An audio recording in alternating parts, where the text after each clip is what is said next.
De las asambleas de Dios. Y para mí es un placer dejarle con todos nosotros nuestro hermano ministro del Señor, Josué Ovalle.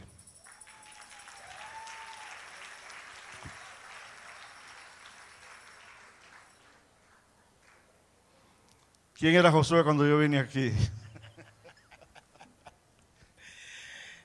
Buenas, Dios les bendiga.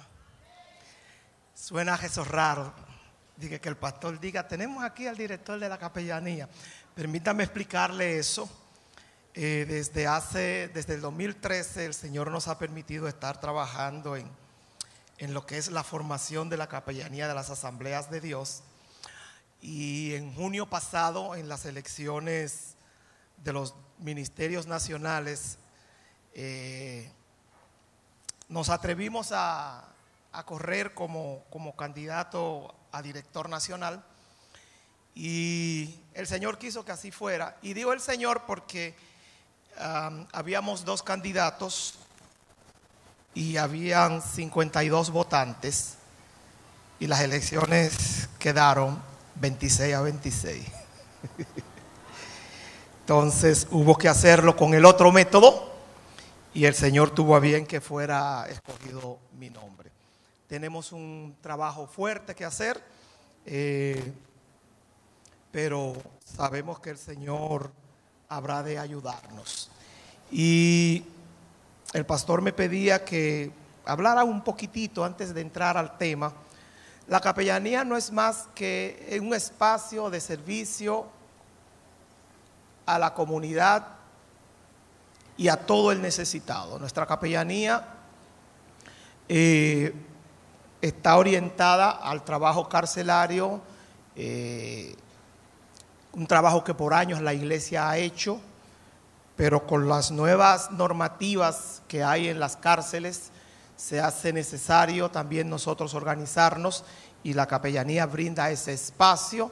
También hablamos de la capellanía hospitalaria. Tenemos ya un trabajo que se está haciendo en algunos hospitales, un trabajo más integral que el que a veces hacemos, que era ir, regar un tratado, orar. Se está haciendo ahora un trabajo más integral. También están las capellanías deportivas, capellanía comunitaria, y por qué no, estamos en el proceso de organizar lo que es la capellanía castrense, dado que tenemos muchos hombres y mujeres de Dios en los distintos cuerpos castrenses. Tenemos muchas personas que son ministros del Señor, que también sirven a la nación desde los cuerpos castrenses, y también es nuestro trabajo velar porque esos hermanos en los distintos cuerpos hagan un trabajo no solamente como militares, sino también como ministros. Y es el trabajo que nos ha tocado hacer. Debo hacer notar también que como parte de esa directiva nacional estamos trabajando con nuestro hermano Juan Silverio Félix, quien es el secretario nacional de la capellanía. Así que vaya nuestro reconocimiento a nuestro hermano Juan, quien está también trabajando en este proyecto. Así que más adelante ya estaremos visitando iglesias, y esta será una de ellas, porque necesitamos que cada iglesia comience a organizar lo que es su capellanía local, para de esa manera tener una capellanía nacional fuerte. Porque siempre he dicho, no puede haber capellanía nacional si no hay capellanía local. Hay sociedad de damas, hay una directiva nacional porque hay damas en la iglesia local. Hay escuela bíblica nacional porque hay escuela bíblica en las iglesias locales. Entonces, si queremos capellanía nacional, necesitamos trabajar las capellanías locales. Cerrando ese tema, y a propósito, Francia, encontré tu papelito. 250 pesos es el precio, hora de salida 8 de la mañana, aquí en la iglesia. Se le cayó cuando se paraba y encontré el papelito. Esa es la información de las misioneritas, ¿ok? Qué bueno es el Señor. Damos gracias a Dios que nos permita estar en este lugar y que nos hayan tomado en cuenta para este tiempo. Sé que quizás algunos en la congregación me vean como nuevo. Yo tengo 55 años en esta iglesia. Amén.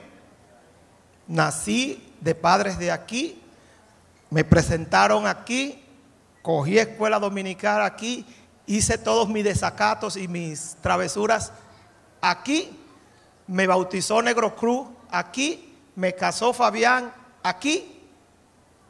Soy de aquí, aunque ahora estoy trabajando con mi papá en una de nuestras capillas, seguimos siendo de aquí. En sus Biblias ustedes pueden acompañarme, si son tan amables, en el segundo libro de los Reyes, en el capítulo 22 del segundo libro de los Reyes. Vamos a tomar los primeros 2 versículos de este pasaje, de este capítulo 22 del segundo libro de los Reyes. La palabra de Dios se lee para la gloria de Dios. Cuando Josías comenzó a reinar era de 8 años y reinó en Jerusalén 31 años. El nombre de su madre fue Jedida, hija de Adaía de Boscat. E hizo lo correcto delante de los ojos de Jehová y anduvo en todo el camino de David su padre, sin apartarse a derecha ni a izquierda. Dios añada bendición a nuestras vidas por su palabra. En los últimos años hemos notado un gran énfasis dentro de la iglesia en lo que es la búsqueda de un avivamiento. Y sin lugar a duda, por lo menos en el siglo pasado, la historia de la iglesia vio discurrir muchos momentos o eventos a los cuales se le denominó avivamiento, y dichos acontecimientos marcaron épocas muy importantes para la vida e incluso para lo que somos hoy aquí en esta Jerusalén primera. Podríamos mencionar entre ellos quizás 2 de los acontecimientos más icónicos que pudiéramos llamarle avivamiento, por lo menos en el último siglo. Estaríamos hablando, en primer lugar, de lo que fue el avivamiento de Gales, que posteriormente se traslada a lo que la historia llama el avivamiento en la calle Azusa, principios del siglo pasado. Un avivamiento que revolucionó, cambió la forma de hacer vida cristiana. Tanto en Gales como posteriormente en Azusa, este avivamiento se caracterizó por un énfasis primero en la vida llena del Espíritu Santo y segundo, un énfasis en la predicación y proclamación del Evangelio. Cuenta la historia que en Gales llegó a ser tan fuerte que hasta las compañías de teatro y otros tipos de diversiones que se daban en aquellas grandes ciudades dejaron de ir a Gales porque no había público que fuera, porque las iglesias se llenaban de gente y la gente, en lugar de ir a los lugares de diversión, iba a las iglesias. La calle Azusa narra una historia lindísima, e incluso en donde se hablaba de servicios kilométricos que duraban horas y horas y la gente nada de poder salir. Llama la atención que el movimiento en la calle Azusa comenzó con unas condiciones quizás ni siquiera las mejores, pero Dios se manifestó con milagros, con profecía y sobre todo un gran énfasis en la palabra de Dios. Y decía ahorita que son cosas que nos atañen, porque a raíz del gran avivamiento de la calle Azusa, posteriormente, ya para el 14 hasta el 16, comienzan los movimientos de donde toma forma lo que es asambleas de Dios.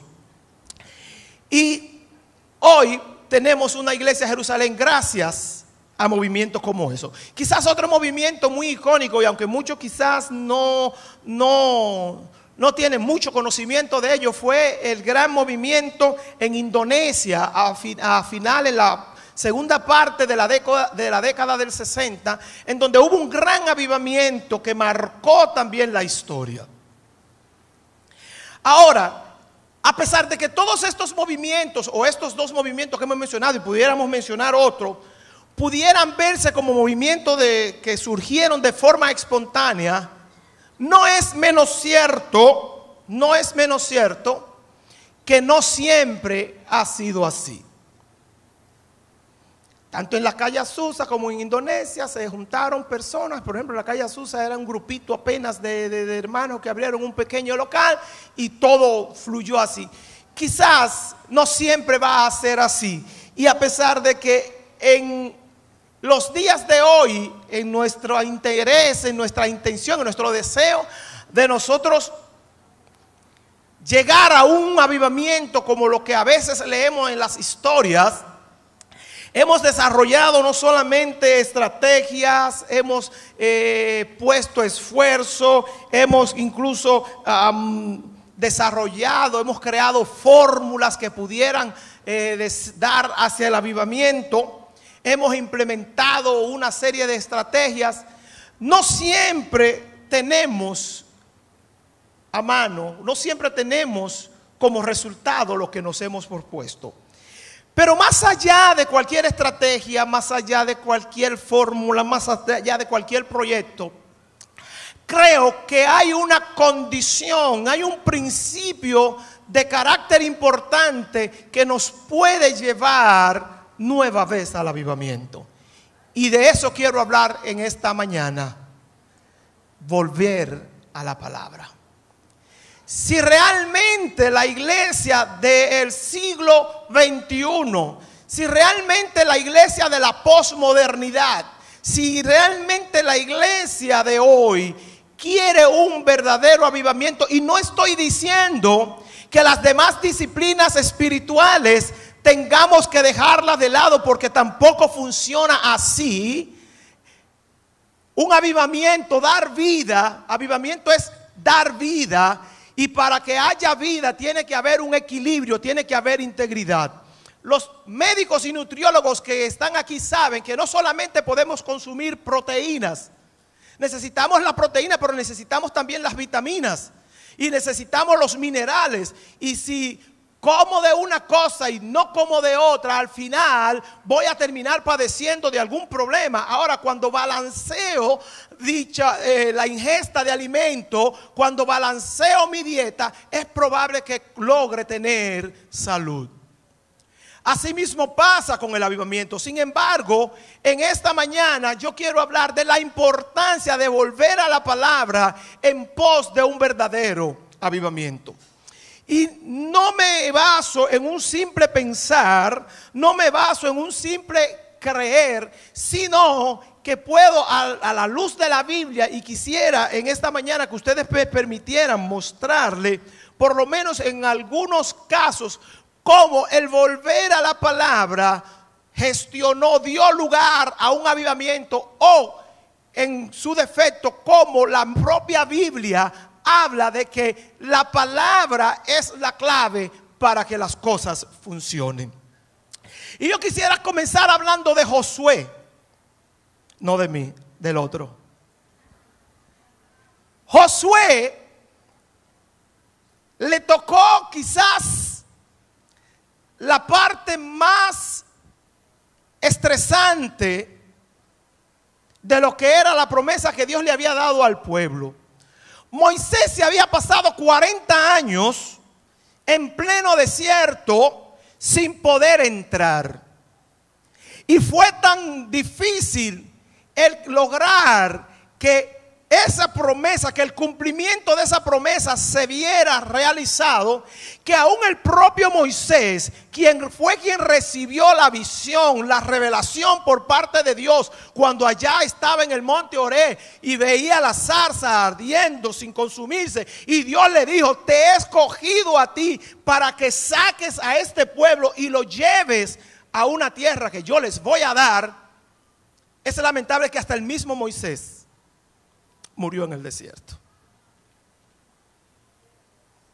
40 años después de esa promesa dada a Moisés,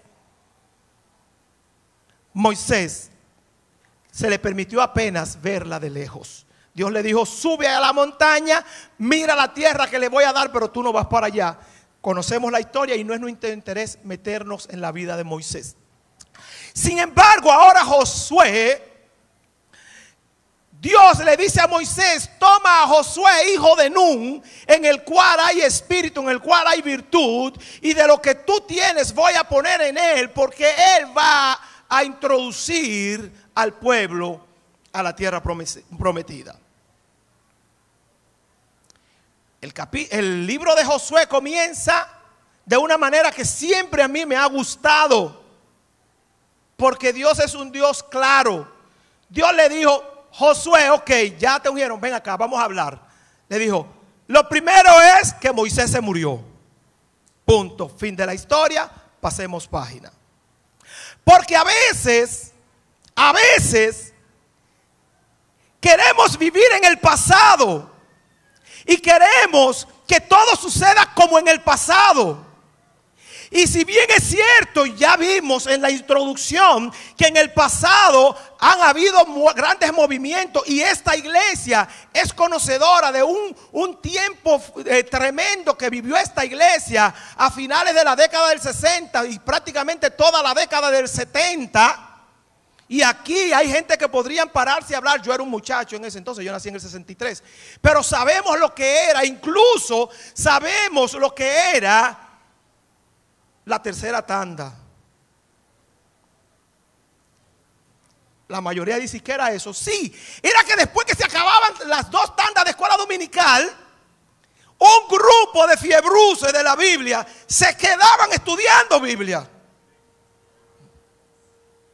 Podríamos mencionar una playa de ellos, lo cual no cabe sentido, pero todavía aquí en nuestra iglesia queda mucha de esa gente. Yo era un muchachito medio siempre agentadito y siempre estaba metido en esos líos.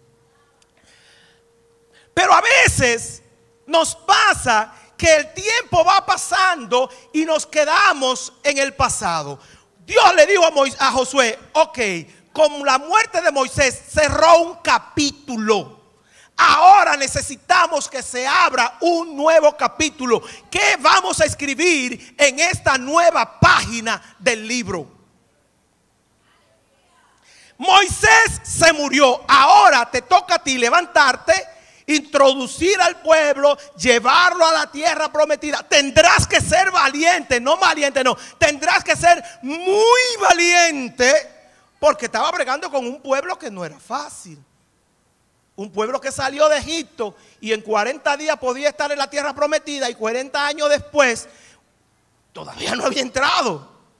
Pero Dios le da la clave a Josué. Versículo 7 del capítulo 1 y versículo 8 dice: solamente esfuérzate y sé muy valiente para cuidar de hacer conforme a toda la ley que mi siervo Moisés te mandó. No te apartes de ella ni a diestra ni a siniestra, para que seas prosperado en todas las cosas que emprenda.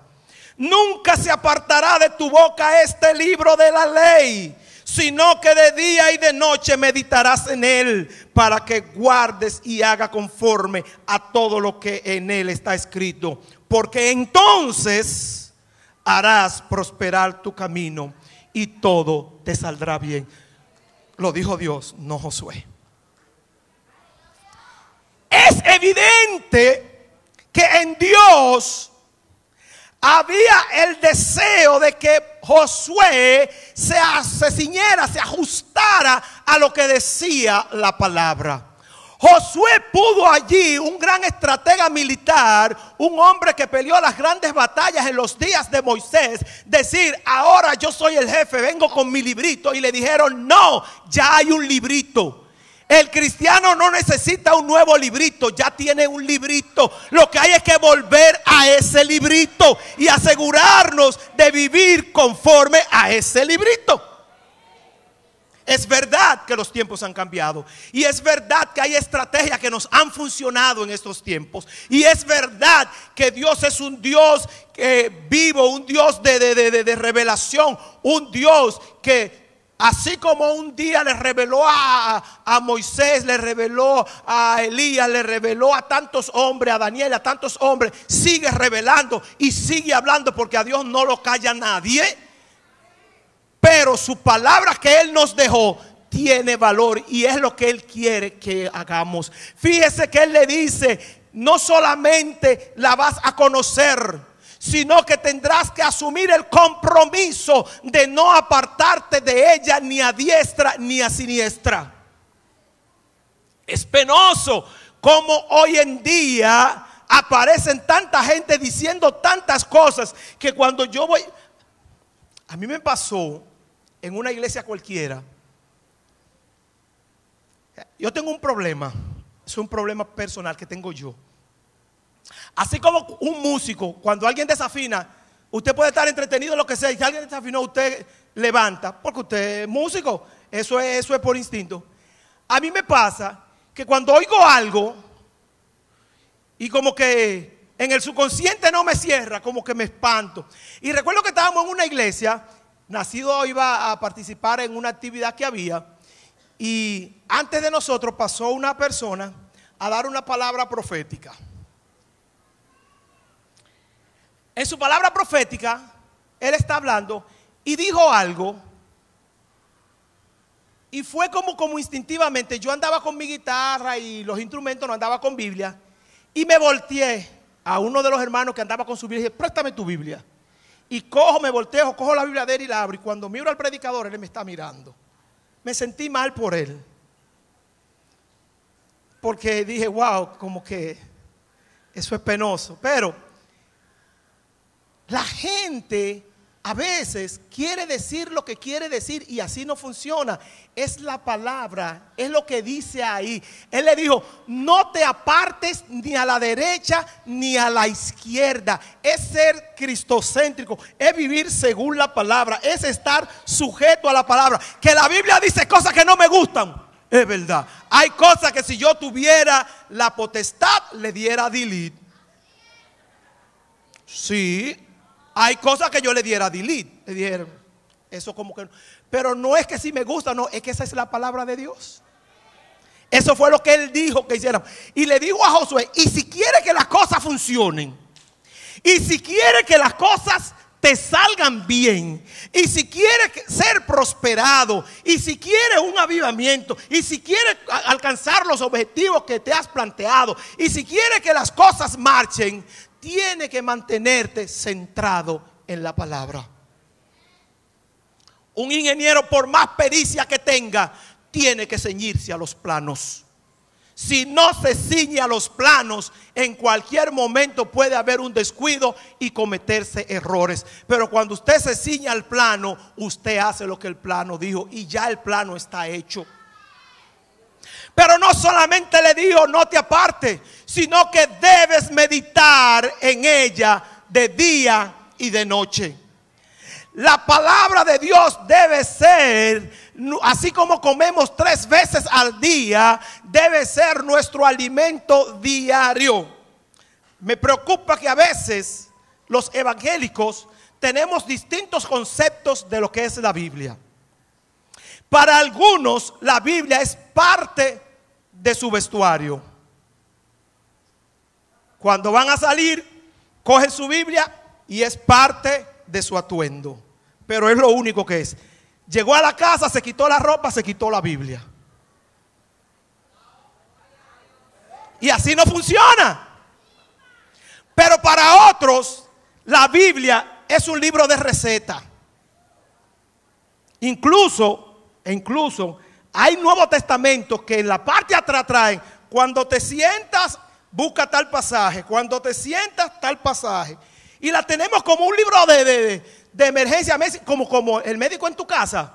Cuando tenemos un problema, entonces andamos buscando. Y Dios es tan bueno que cuando tenemos problemas y la abrimos, Él nos da la palabra. Mire cómo son las cosas. Para otro es como un libro de receta. Me imagino yo a Francia, ¿y qué le cocino a Ezequiel hoy? Déjame ver. Y entonces abrimos la Biblia a ver qué cocinamos hoy. ¿Qué va a salirme hoy? Déjame ver qué me sale. Y Dios sigue siendo bueno. Porque entonces en ese que me sale sigue hablándote. La Biblia es más que eso. La Biblia es nuestra regla de fe y conducta. Nos lo enseñaron en la doctrina. Hace mucho que la cogí, pero nos enseñaron ahí. Es nuestra única regla de fe y conducta. Es lo que me define como cristiano. Es lo que me dice qué debo y qué no debo. Es lo que me dice lo que Dios quiere de mí. Aunque Dios puede hablarme de otra manera.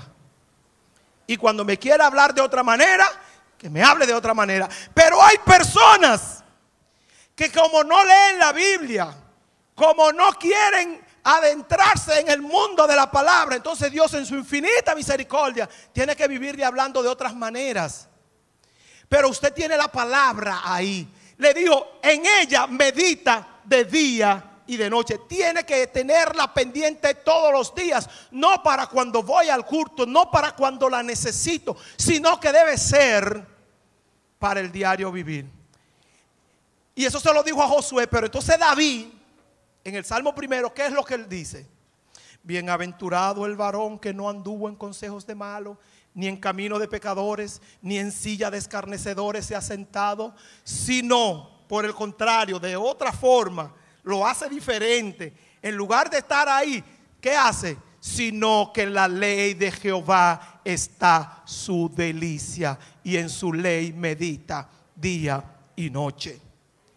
El que hace eso es como un árbol plantado junto a corrientes de agua, que da fruto a su tiempo y su hoja no cae. Y todo lo que hace, no podemos pretender llegar a un avivamiento genuino si no practicamos las disciplinas espirituales, y una de ellas es sumergirnos en la palabra. Dios le dijo a Josué, si quiere tener resultado, si quiere que las cosas funcionen, ahí está el libro. Ahí está la ley que yo le di a Moisés de cómo se hicieran las cosas. Y si lo haces así, entonces vas a prosperar. Si lo haces así, va a funcionar. A veces no nos funciona. A veces buscamos y tratamos y bregamos y se nos olvida que tenemos su palabra. Y una palabra que son nuevas cada mañana. Y una palabra que, a pesar de que se escribieron hace más de 2000 años, todavía al día de hoy cobran vigencia. Todavía al día de hoy es una palabra que puede darnos alimento día a día. Y que leyendo el mismo pasaje, recuerdo, leía la biografía de un pastor que cuando cumplía sus 25 años en el pastorado, dijo: cuando comencé a pastorear en esta iglesia, comencé a predicar del libro de Génesis. 25 años después, recién ahora estoy acabando el Antiguo Testamento.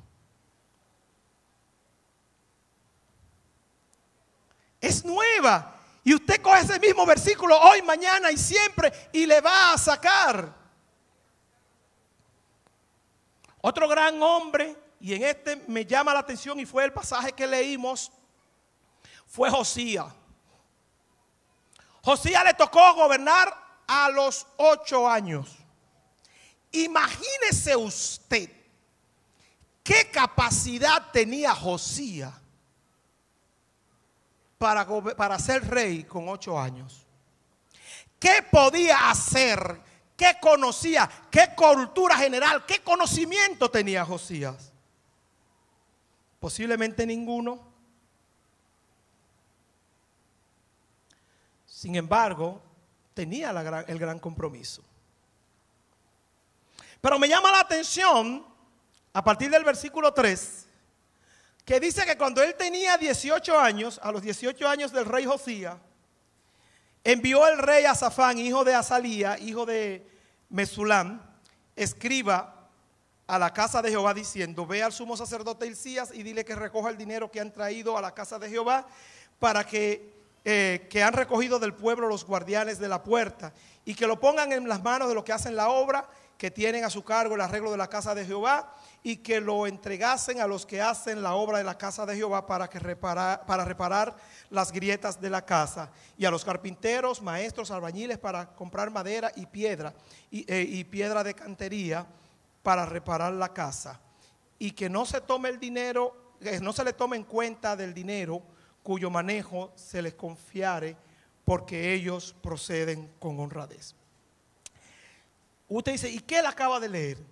Miren, el pueblo de Dios, luego de la muerte de Salomón, se dividió en dos reinos, cada quien por su lado: reino del norte, reino del sur. Durante mucho tiempo, tanto en el reino del norte como en el reino del sur, y más en el norte, que eso fue un desastre de todos los reyes, pero en el reino del sur hubo reyes que hicieron lo malo delante de los ojos de Dios. Y si usted coge el capítulo anterior a este, usted se dará cuenta que el rey anterior, incluso padre de Josías, había actuado en malos caminos. Y el rey anterior a ese rey también había actuado de mala manera, a tal punto que habían desatendido la casa de Jehová, habían edificado lugares altos y habían ido a adorar ídolos. Incluso hubo uno de ellos que sacrificó a su hijo, poniéndolo en manos de un dios con los brazos encendidos en llamas. Hasta ahí llegaron. A Josías le toca ahora llegar al reinado, llegar al reino de Israel, de Israel no, en este caso de Judá, en una condición deplorable espiritualmente. Un pueblo totalmente alejado de Dios, a tal punto que la casa de Dios, el templo que Salomón había construido, estaba arruinado. Estaba descuidado, habían grietas, había problemas producto del descuido. Y quizás haciendo un paralelismo, a la generación de hoy nos ha tocado también vivir un tiempo en donde la espiritualidad, en donde lo que tiene que ver con lo espiritual en muchos aspectos ha sido descuidado. Una sociedad espiritualmente descuidada, una sociedad que se ha ido tras cualquier cosa. Usted ve que puede salir cualquier modalidad nueva, y la gente se va tras eso, se va tras ideología de género, se va tras coger todas las cosas que tienen que ver con los demonios, y ahora ya no son hechicerías, son culturales, porque aquí en Macorís nos hemos atrevido a decir que el gagá y que los guloyas son asuntos culturales. Eso es el diablo, eso es demoníaco, y en esa sociedad nos toca vivir a nosotros. Ahora, ¿qué vamos a hacer? Josías comenzó a hacerlo bien. ¿Qué hizo? Mandó a reparar el templo.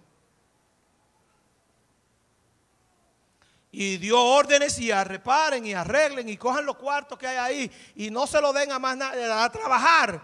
Ese dinero vamos a dedicarlo al templo, y se pone a construir el templo. Se pone a reedificar el templo. Se pone a reestructurar el templo. Pero lo que me llama la atención es que durante ese proceso, y cuando usted sigue leyendo los versículos más abajo, usted se dará cuenta que sucede algo extraordinario. Apareció el libro de la ley. Pero ¿sabe lo que me llama la atención? El que diga que apareció el libro de la ley, ¿qué significaba?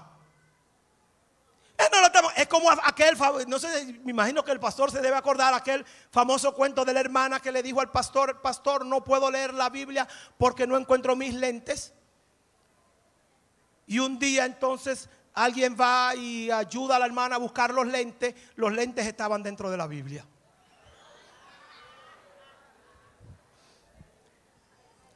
Cuando descuidamos la palabra, la Biblia, como decía ahorita, se convierte en un asunto de adorno, de tenerlo ahí. Preferimos un devocional diario, una meditación de cualquier revista, llámese la que usted quiera, a coger nuestra Biblia, abrirla, leer una porción y decirle: Espíritu Santo, ¿qué es lo que hay aquí?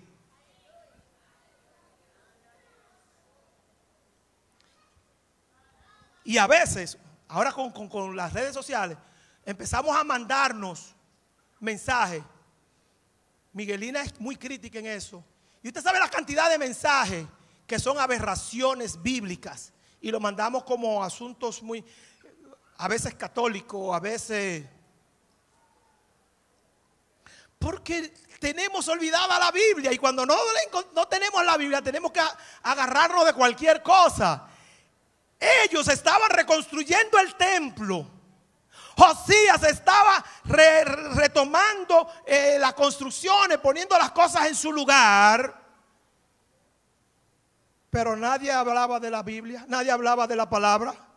Y fortuitamente, accidentalmente, alguien encontró la palabra. Y entonces, pero oiga lo que me llama la atención. ¿Quién la encuentra? Lleven estos nombres. Hilcías era ¿quién? Era el sumo sacerdote. En el versículo 4 dice: ve al sumo sacerdote Hilcías. Sí, Hilcías era el sumo sacerdote. Y cuando usted va más abajo dice: entonces dijo el sumo sacerdote Hilcías al escriba Safán: he hallado el libro de la ley de Jehová. Sí, el sumo sacerdote, el hombre que se supone que era el guía espiritual del pueblo, el hombre que se suponía que era la voz de Dios para el pueblo, el hombre que se suponía que era el mediador entre el pueblo y Dios, dije: mira, me encontré un librito. Ni siquiera el sumo sacerdote estaba atento a lo que era la palabra de Dios. ¿Y cómo podía progresar un pueblo así? Por eso estaban en los problemas que estaban. ¿Por qué? Porque el pueblo se había olvidado de Dios. Pero qué bueno, Dios en su infinita misericordia aparece el libro. Hilcías se lo lee al escriba Safán. Cuando Safán, el escriba, dice: wow, no, pero esto hay que decírselo al rey. Entonces va ante el rey y se lo lee al rey. Y el rey dice: estamos en problemas. ¿Sabe por qué? Hay un pasaje que habla de que el pueblo pereció. Hubo un momento que el pueblo pereció porque olvidó su ley, porque olvidó su palabra, porque no estuvo en conocimiento de la palabra de Dios. Y a veces, y eso sería muy lamentable, que estemos cometiendo errores en nuestra vida cristiana, simple y llanamente porque no sabemos lo que la palabra dice acerca de eso. Hay cosas que usted tiene que orar y decir al Señor: Señor, ¿qué decisión tomo? Pero hay otras que no, la palabra es clara. Quítese de vosotros toda inmundicia. Y la menciona ahí todita. Entonces, por eso no hay que orar. La Biblia dice lo que es inmundicia. Porque manifiestas son las obras de la carne. Lo dice ahí. Entonces no hay que estar preguntando: pastor, ¿y se puede hacer esto? ¿Qué dice la Biblia? Es como eso circuló hace un tiempo por las redes, aquella persona que va y le dice, pastor, siendo cristiano, ¿yo puedo tomar alcohol? Y el pastor le dice, sí. Y después otro día le pregunta, pastor, siendo cristiano, ¿yo puedo fumar? Y el pastor le dijo, sí. Y después otro día le pregunta, pastor, siendo cristiana, ¿yo puedo tener relaciones con mi novio? El pastor le dijo que sí. Y la persona preocupada dijo, pastor, y entonces, siendo cristiano, ¿qué no puedo hacer? Viviendo esa vida lo que no va a poder entrar al cielo. Sí, porque estamos preguntando que si pecar es bueno. La Biblia dice lo que es pecado. Y entonces cuando descuidamos el libro de la ley, pudiéramos estar entrando en conflicto, en práctica de cosas que la Biblia categóricamente lo prohíbe. Y entonces usted ve que siempre me encanta que Francia, siempre cuando hablamos de la sexualidad de los jóvenes, siempre hay una pregunta que surge: ¿hasta dónde puedo llegar sin pecar? Lo más lejos que pueda. ¿Entendió? Sí, porque queremos saber hasta dónde, qué línea no puedo pasar, hasta ahí. Después de ahí andamos buscando esa línea para acercarnos, y no, y el mejor lugar para no caer en pecado es lo más lejos de esa línea. Entonces a veces vivimos exponiéndonos a cosas que ya la Biblia nos advirtió que no. ¿Qué pasó cuando Josías, un muchachito ahora de 18 años, lee lo que la palabra decía? Dijo, wow, tenemos problemas. Y le dijo a Safán, ve donde el sacerdote, que le pregunte a Dios qué va a pasar con nosotros.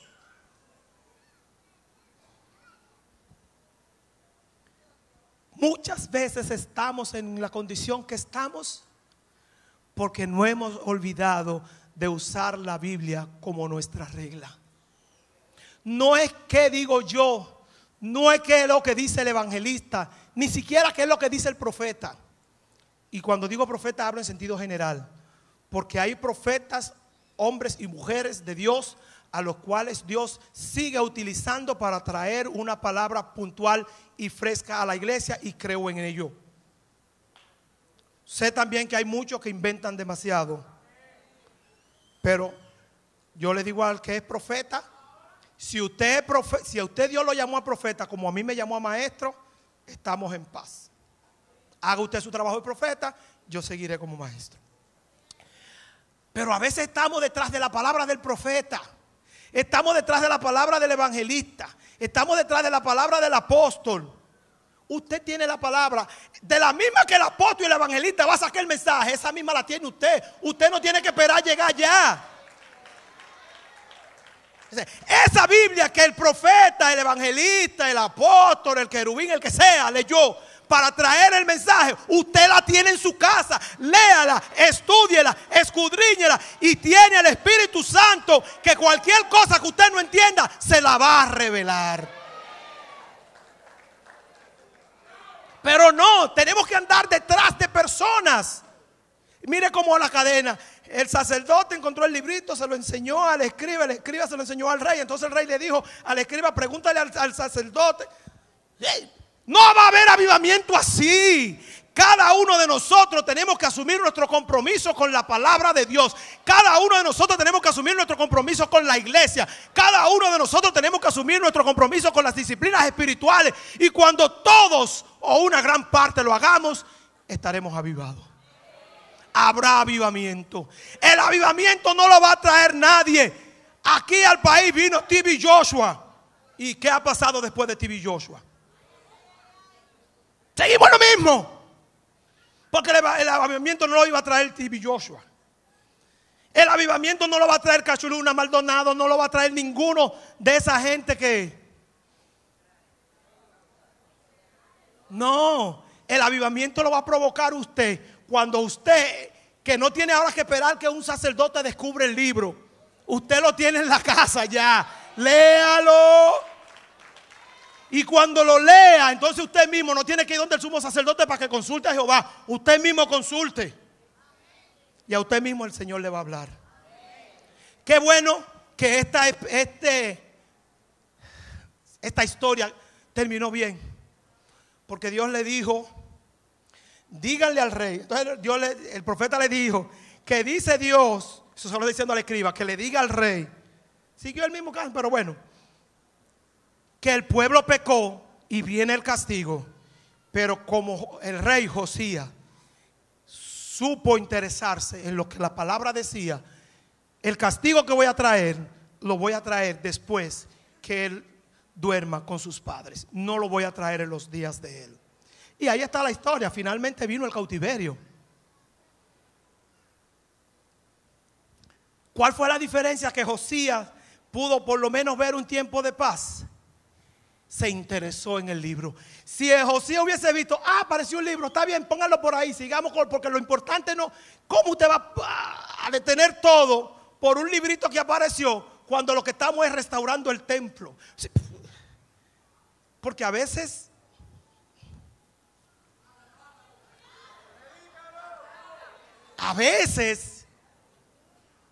tenemos problemas con las prioridades. La prioridad en ese momento de Josías y el grupo era embellecer el templo, restaurar las cosas que se veían mal. Y Dios tuvo que decirle, el problema no está en el templo, el problema está en ustedes que se han olvidado de este libro. Y a veces, aún en nuestras iglesias, estamos preocupados por las cosas que se ven, porque las cosas luzcan bien, y se nos está olvidando que como hemos descuidado la palabra de Dios, estamos haciendo cosas que a Dios no le agrada. Y no va a funcionar. Tendremos templos hermosos, tendremos todo lo que querramos tener, pero al final el problema sigue. Solo se va a acabar cuando volvamos a la palabra. Cuando cada creyente entienda que más allá de la estructura eclesiástica que tenemos está su compromiso con Dios, y Dios ha dejado cuál es su voluntad, su palabra, y dio una promesa: si te sometes a ella, todo te irá bien. Deuteronomio, y ni siquiera tenía eso en mis notas, pero qué bueno, cuando el pueblo va a entrar, que Moisés ya está para partir, los últimos capítulos, 3, 4 capítulos, ¿qué le dijo en ese famoso discurso de despedida de Moisés? Moisés le dijo: oye Israel, si cuando entrares a la tierra que Jehová el Señor tu Dios te da, hicieres bien en estar atento a todos y cada uno de estos estatutos y cumplir todas y cada una de estas leyes que Jehová tu Dios te ha dado, entonces bendita será tu casa. Puedes hacer todos los cilicios que quieras. Si la palabra de Dios no se convierte en la guía de tu casa, no va a pasar mucho. Necesitas que junto con el cilicio hacer que la palabra de Dios reine en vuestros corazones. Y le dijo: bendito será el fruto de tu vientre, bendito será tu asno, tu tierra, y muchas bendiciones te cogen. Pero dice: pero si cuando entres a la tierra que Jehová tu Dios te da, no hicieres bien en guardar esta palabra, en atenderla y vivir como por ella, entonces, y cuando usted coge y hace una comparación entre la lista de las bendiciones y las maldiciones, son como 12 maldiciones por cada bendición. Búsquelo. Usted tiene el librito, búsquelo. Está ahí. Entonces, y esas maldiciones no es porque Dios te va a maldecir porque Él quiere maldecirte. Es que cuando no actúas conforme a la palabra de Dios, la mayoría de tus decisiones van a acarrear esas maldiciones. Por eso usted ve mucha gente metido en muchísimas maldiciones, inclusive creyentes que viven una vida en maldición todo el tiempo. Y no porque no esto, sino porque se han olvidado de vivir la palabra y toman decisiones al margen de la palabra. Y esas decisiones traen como consecuencia las maldiciones. Voy a poner un ejemplito sencillo y excúsenme las hermanas. La palabra de Dios dice, no os neguéis unos a otros. La mujer, ese ya no es su cuerpo. En otro lado dice, si tu marido, aunque sea inconverso, consiente en vivir contigo, debes quedarte. Entonces ahora tenemos algunas hermanas que con este asunto de la liberación, él vino tarde anoche, no le sale nada. ¿Está bien? Es verdad, y usted dice, no. Y mañana tampoco le sale. Pasado mañana él vuelve y se va.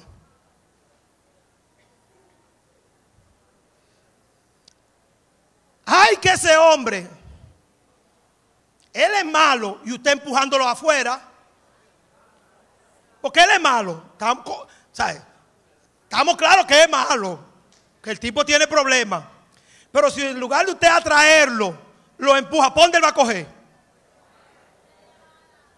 Si ese hijo está rebelde en la casa y usted, en lugar de tratarlo con amor, en lugar de tratarlo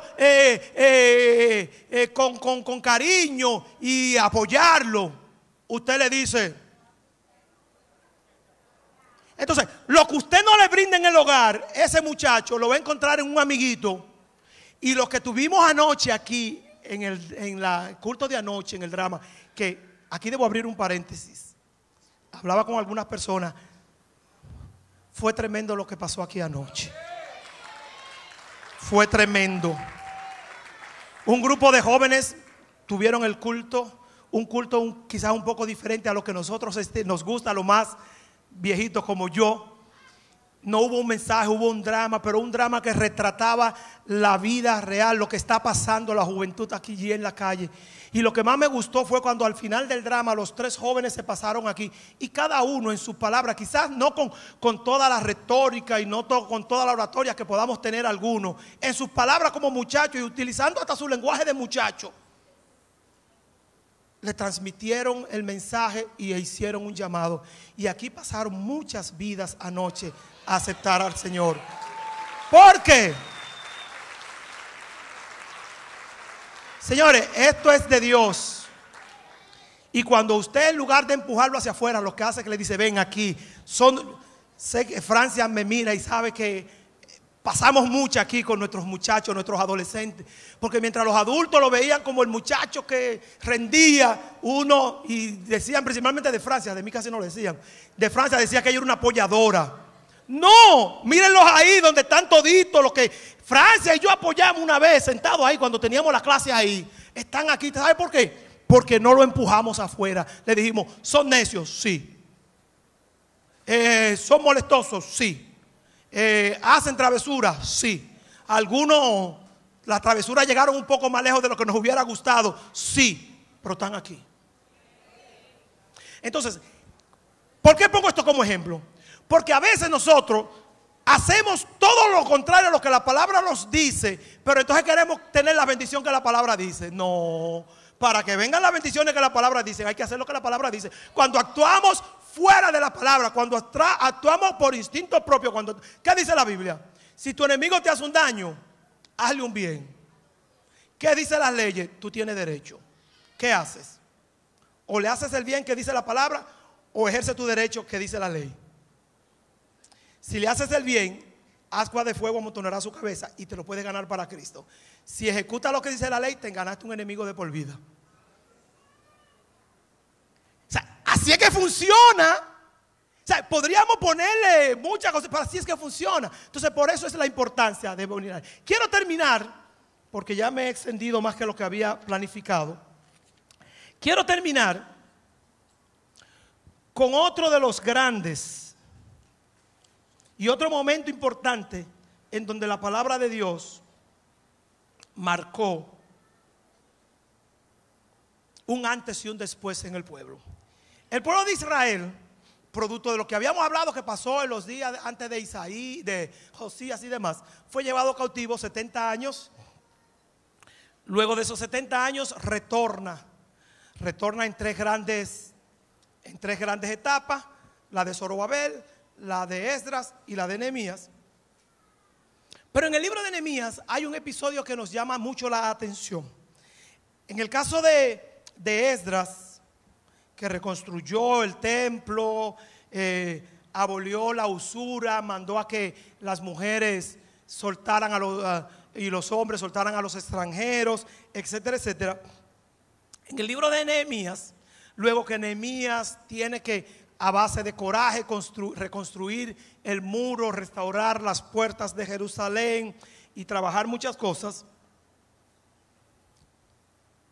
me llama la atención que dice: y se juntó todo el pueblo como un solo hombre en la plaza que está delante de la puerta de las aguas, y dijeron a Esdras el escriba que trajese el libro de la ley de Moisés.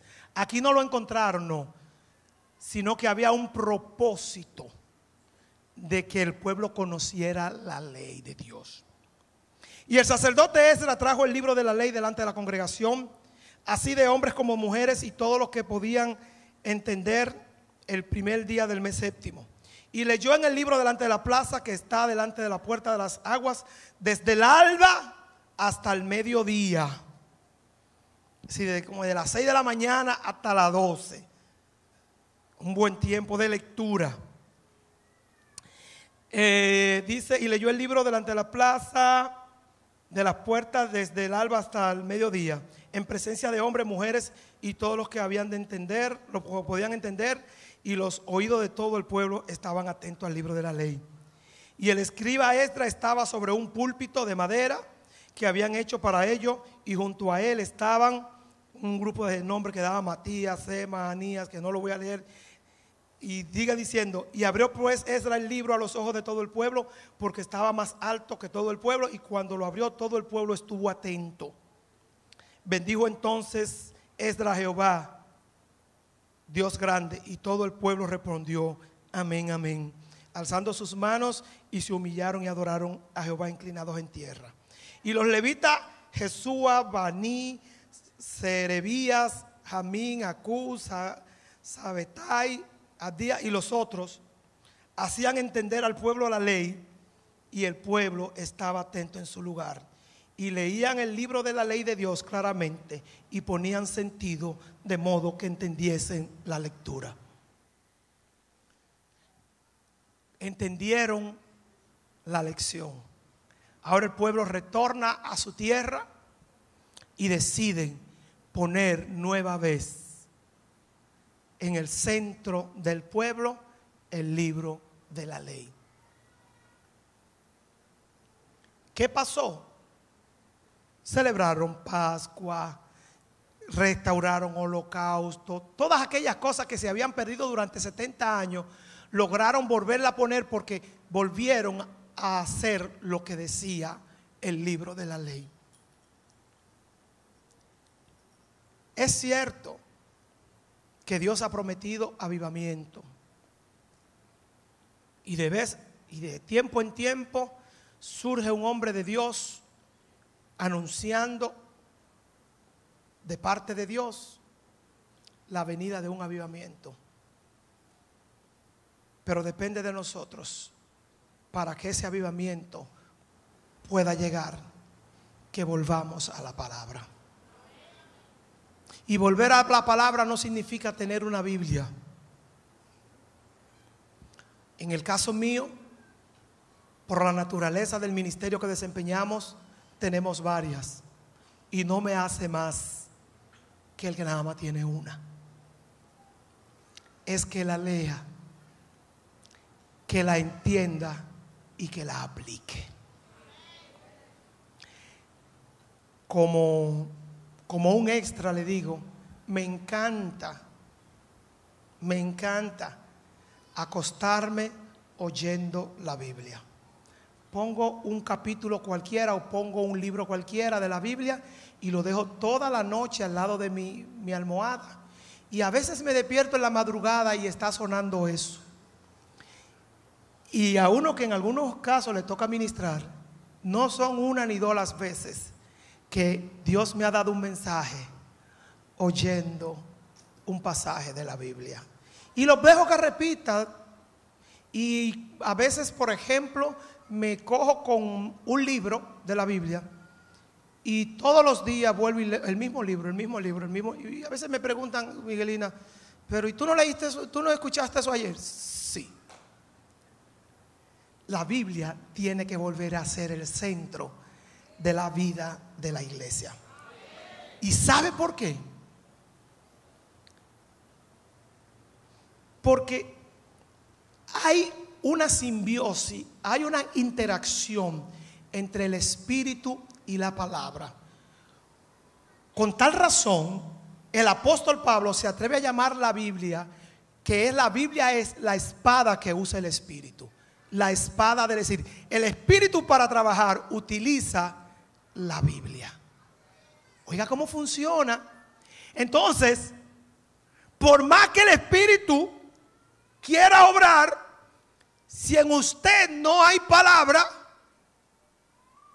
tendrá que hacer el esfuerzo, tendrá que embrujarse a los puños, porque no hay palabra.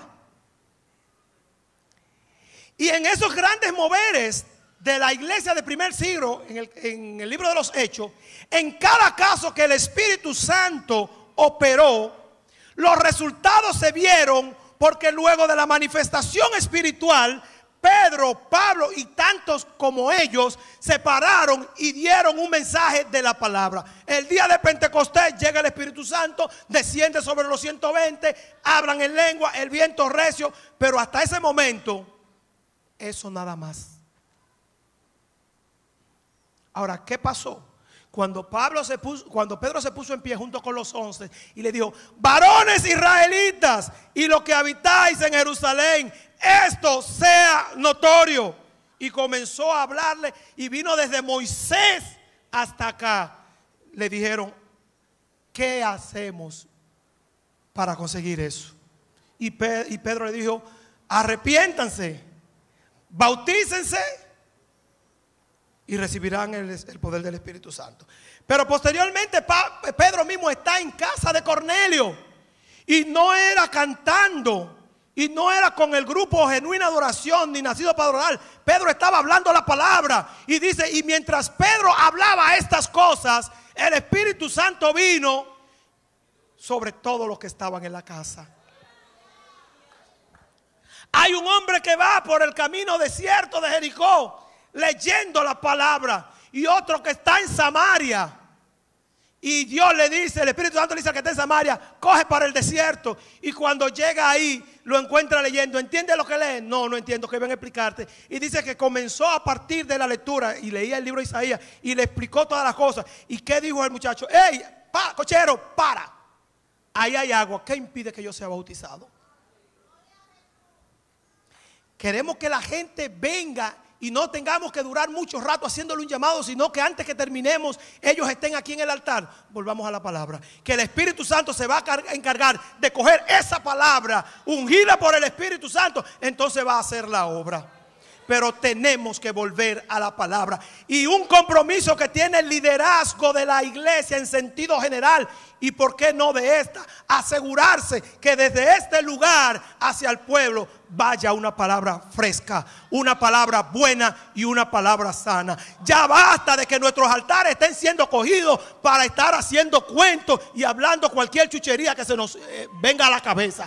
Desde aquí hay que hablar la palabra de Dios, y cuando desde aquí hablemos la palabra, el Espíritu Santo hará su obra allá atrás. No nos vamos a tener que esforzar mucho. Hablemos la palabra. No hablemos de mí, no hablemos de usted, no hablemos de lo que me pasó. Hable la palabra. Cuando Pedro está en el templo y es sanado el cojo, y la gente está mirando a Pedro, Pedro le dice: ¿qué me miran a mí? Esto que ha pasado, Jesús de Nazaret, al cual ustedes crucificaron. Y volvió y le metió la palabra. 5,000 se convirtieron. El milagro no convirtió a nadie. ¿Sabes lo que convirtió a nadie? Después que el milagro fue la forma de captar la atención. Cuando esa atención fue captada, entonces Pedro le dio una palabra. Y cuando le dio la palabra, 5,000 dijeron: aceptamos. ¿Queremos avivamiento? Volvamos a la palabra. Dios les bendiga, Dios les guarde.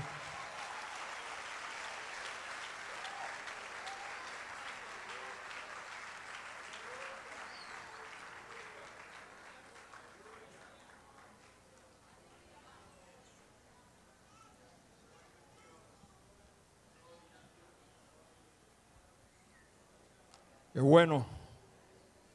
Póngase de pie la iglesia, todos los presentes de pie en esta hora. Volver a la palabra. Aleluya. Si volvemos a la palabra, hay avivamiento. Bendita sea la gloria de Dios por los siglos de los siglos. Yo estoy contento. Yo estoy contento, estoy gozoso en este momento. Volver a la palabra. Bendita sea la gloria de Dios para siempre.